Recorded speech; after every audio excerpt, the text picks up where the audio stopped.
Did you know? There are actual words so powerful they can turn a no into a yes. Words that make teachers pay attention, parents take you seriously, and even principals pause to listen. They're not magic spells, but they feel like it. In this video, we'll uncover the secret language of persuasion that kids can use in real life and how parents and teachers can recognize and encourage these super skills. Stick around till the end, because the last tip might shock you, and it just might change how you speak to your kids forever. Most adults don't ignore kids because they're mean. It's usually because they're overwhelmed, distracted, or stuck in their own way of thinking. Kids often use emotional pleas like, "That's not fair," or "You never listen to me." But those phrases shut doors instead of opening them.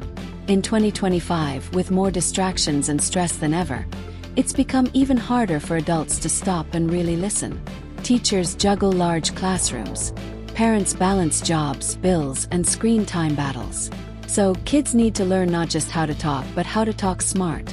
That's where persuasion skills come in. Real tools tested in life, not just theory.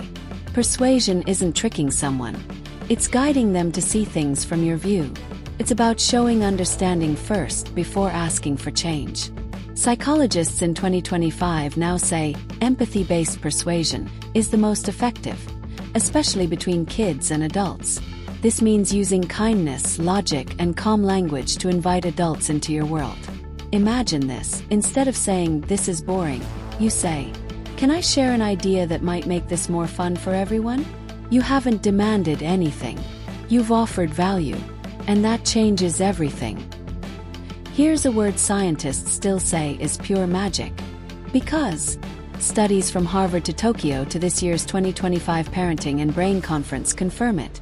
Adding "because" makes your request 3x more likely to be accepted. Instead of, "Can I go outside?" try, "Can I go outside because I finished my homework early and I need some fresh air?" You're giving a reason. Adults love reasons. They respect responsibility. Even in school, "Can I sit here because I need fewer distractions?" shows maturity and gets results. This phrase changes how adults hear your disagreement. Calms their brain.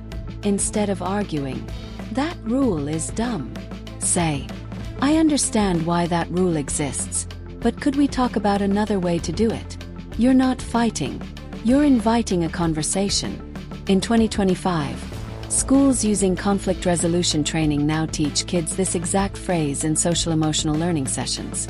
It works at home too. "I understand you're worried, but can I explain why I think I'm ready?" Respect opens ears. Want someone to feel heard.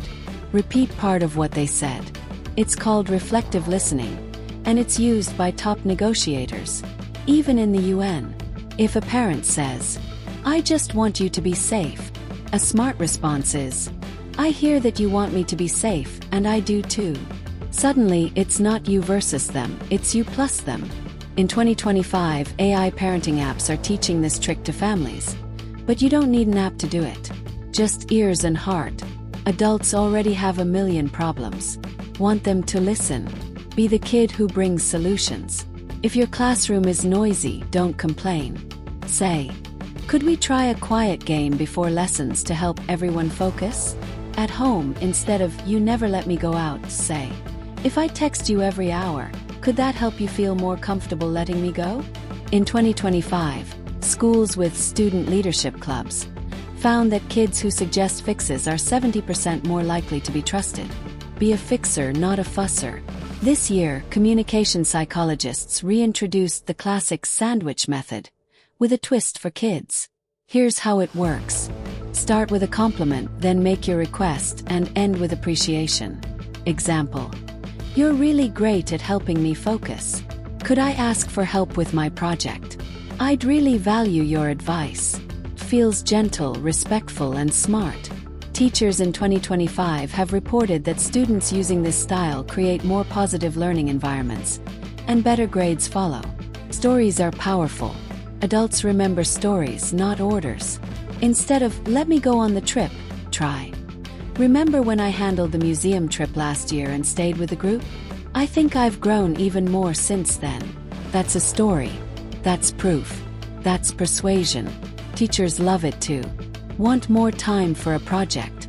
Last time I rushed, and my work wasn't my best. If I had 2 more days, I know I could make it shine.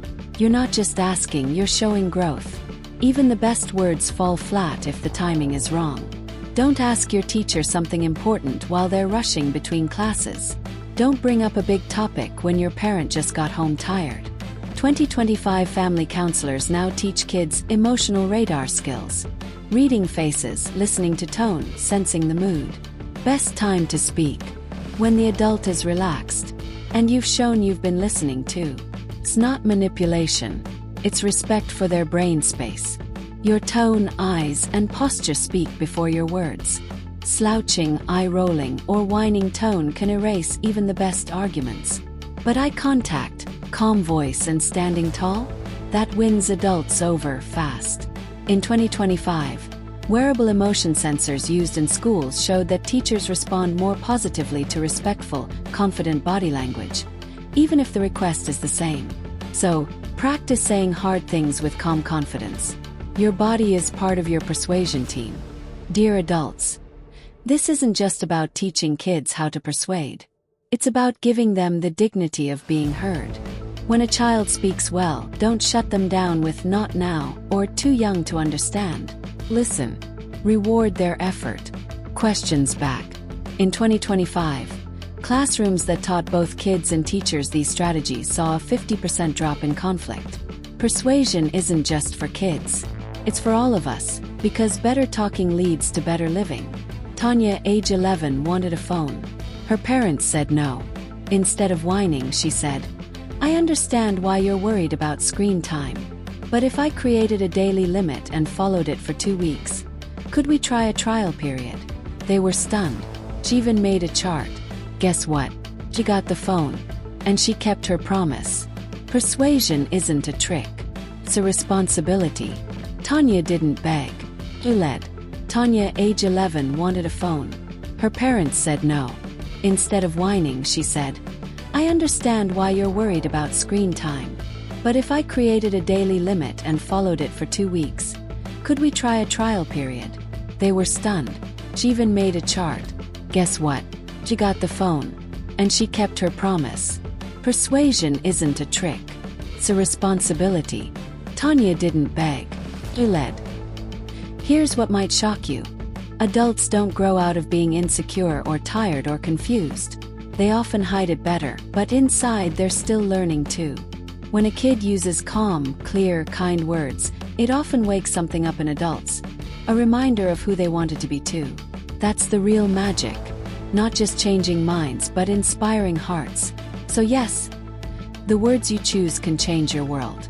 Movie Camera, don't forget to like, subscribe, and hit the bell.